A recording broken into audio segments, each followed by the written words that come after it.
مساء الخير عليكم، معاكم ايناس حسنين.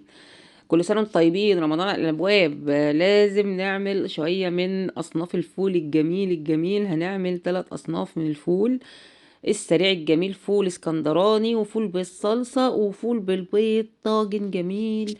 يلا عشان نسحر ولادنا احلى واجمل انواع فول. اللي ما شافنيش قبل كده بس ينزل يعمل اشتراك ويفعل الجرس عشان يوصله كل جديد، وتقولوا لي رأيكم الجميل في الكومنتات في الجمال اللي انتوا شايفينه ده.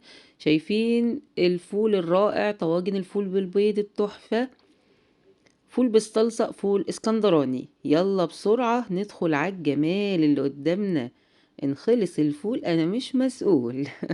يلا عشان نستعد لسحور رمضان. وهنزل لكم برضو طريقة تدميس الفول ان شاء الله عشان نبقى عارفين. في طاسة على النار نحط معلقة من الزبدة.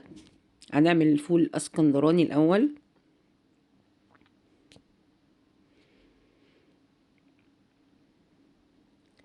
بصلاية كبيرة مفرومة هنشوحها تشويح خفيف كده، وهنكون مجهزين معانا فلفل بقى مفروم،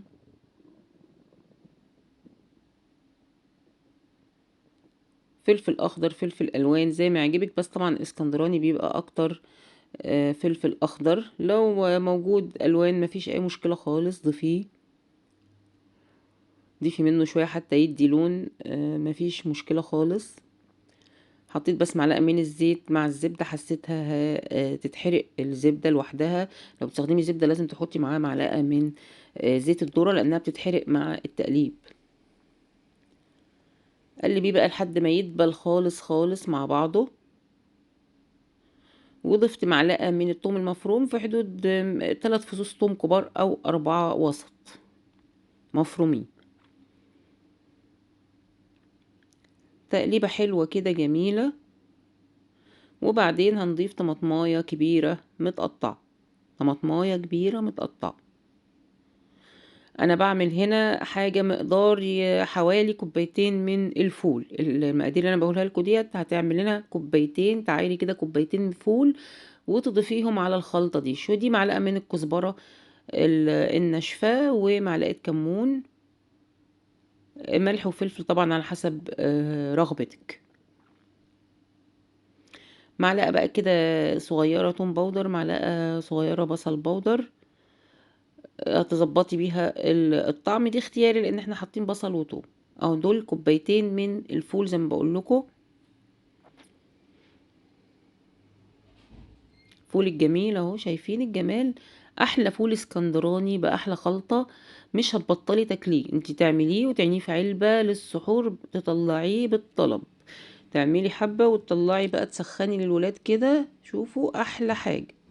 اخدت منه شوية، نفس الاسكندراني ده اخدت منه حبة اهو. حطيته في الطواجن وحطيت عليه بيضة من على الوش كده. دول كانوا بيضتين مضروبين مع بعض، حطيتهم على وشه وحطيته تحت الشواية. والحبة الباقيين هم اتغرفتهم. احلى طبق فول خرافي يا جماعة، طبق فول ملوش حل. طبعا ده اسهل حاجة ليه انه يبقى جاهز كده على التسخين. لو عندك مايكرويف او تسخني على في طاسة صغيرة هيبقى جميل قوي قوي. حطيت ده بقى معلقتين كبار من الصلصة اللي انا بعملها وبخزنها. طريقتها عندكم في الفيديوهات، طريقة عمل صلصة البيتي. 3 معالق كبار من الصلصة، وضفت معلقة كمان زيادة كده لقيتها موجودة حطيتها، يبقى 4 معالق كبار من الصلصة. وحطيت معلقة صغيرة من معجون الطماطم الجاهز مع الصلصة. اداني احلى واجمل فول بالصلصة. تحفة تحفة تحفة. شايفين الطعم واللون؟ يلا استعدي بسرعة لسحور رمضان وعيني الحاجات دي في علب جاهزة عندك عشان تطلعي على السحور على طول، وما تتعبيش نفسك مع شوية فيديوهات هنزلها لك للسحور. تجهزي حاجتك وتسهلي على نفسك.